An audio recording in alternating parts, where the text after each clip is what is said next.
Hey guys, welcome to a new video of Showoff Imports. Today we're going to unboxing one of the boxes we just received.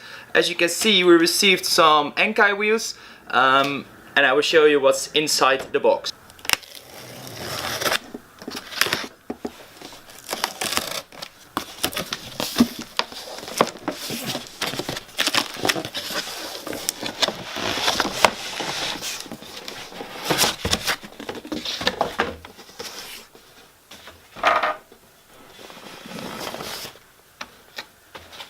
As you can see, there are some RPF1s in the box. There are lightweight wheels for the track. Our customer is driving a Mitsubishi Evolution with over or more or less 500 horsepower.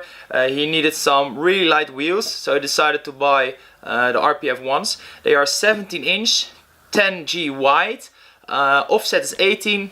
And of course, as you can see, the color is silver. The weight of the wheels is just 7.7 kilograms. That's the weight per wheel. It's really light comparing with other wheels. Normally they are around like 10, 10.5. Some of them are even 11. So they are really light. So this was just a small what's in the box video. For sure we will make some other videos the coming weeks, because I just saw some Wiseco pistons, I think. I saw some Eagle rods. So we have plenty of nice parts, performance parts in our warehouse. So more videos are coming.